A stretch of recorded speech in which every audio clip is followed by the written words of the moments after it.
Greetings, dear ones. I'm Kryon of Magnetic Service.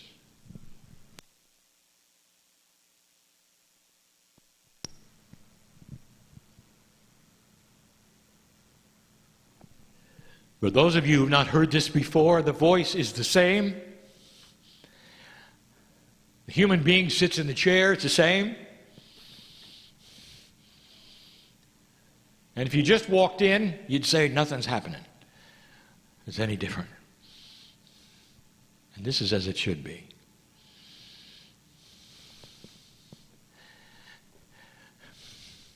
Dear ones, the human has a spiritual discernment engine. Truth or not truth. Energy or no energy. Sensitive or not sensitive.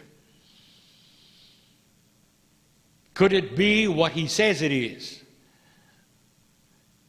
That literally he removes himself, and through years of practice you are hearing the translation of a multidimensional message that he's gotten used to, flowing to you from the other side of the veil, which you call the creative source.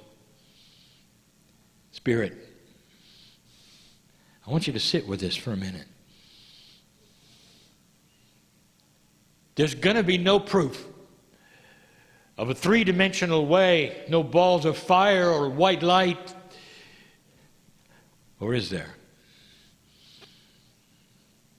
So now it's up to you.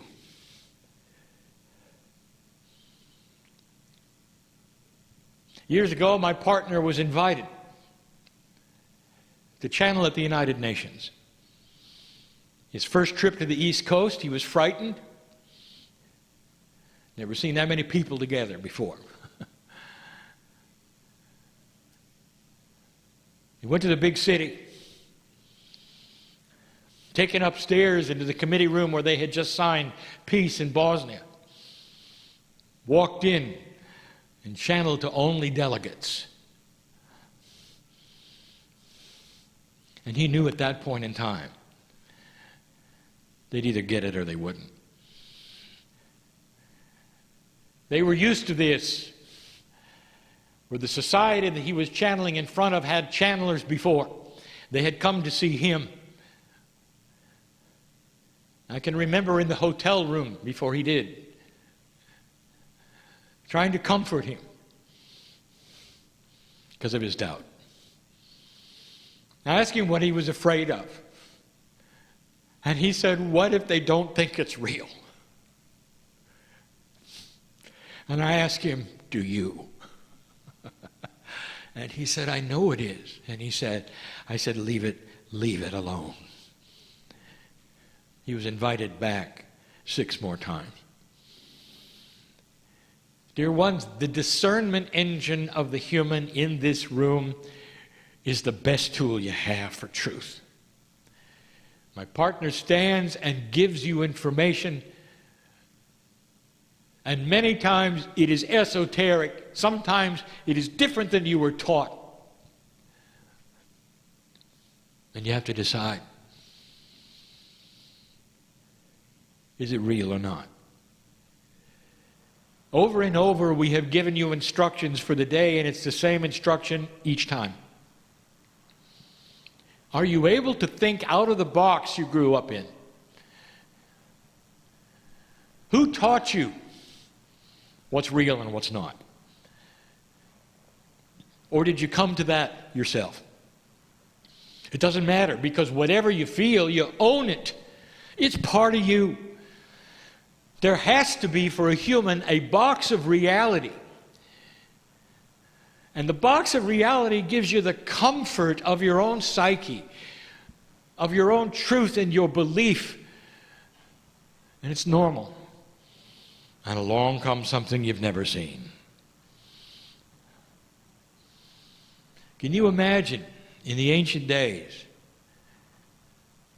when angelic forms appeared before human beings? What was the first reaction? Incredible fear, fright. They fell on their knees. They had to be consoled. Even the angels told them not to be afraid of what they saw. He was out of their box of reality completely. Even though it was a beautiful angelic form filled with the benevolence and the glory of God, they fell on their knees and were afraid that they were dying.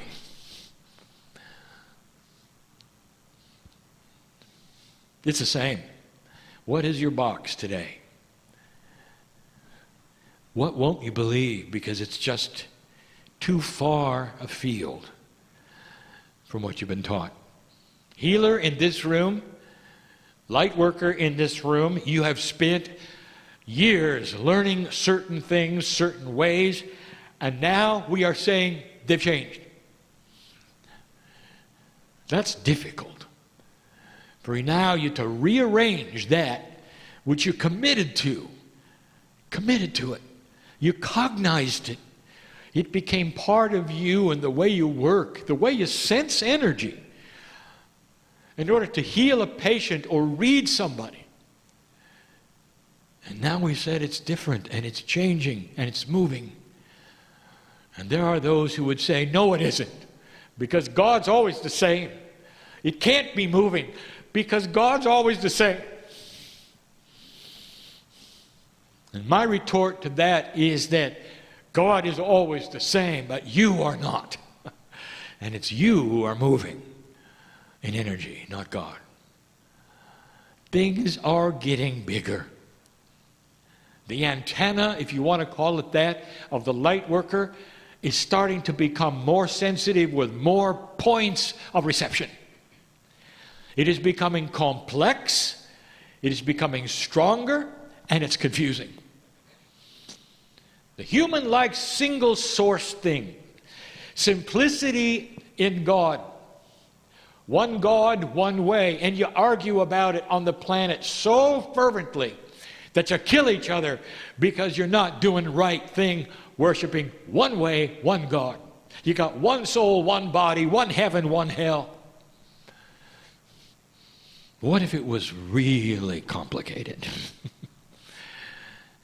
What if there is a beautiful benevolence in the complexity of the physics of God? What if energy plays a role you didn't think about before? The energy of things like prayer, awakening, synchronicity. And that's what we're going to speak about tonight. But dear ones, I'm asking you to get out of the box. Get out of the box of singularity where there's simply one way, one face, one soul. And ask yourself, could this be bigger? And if so, what is my part in it?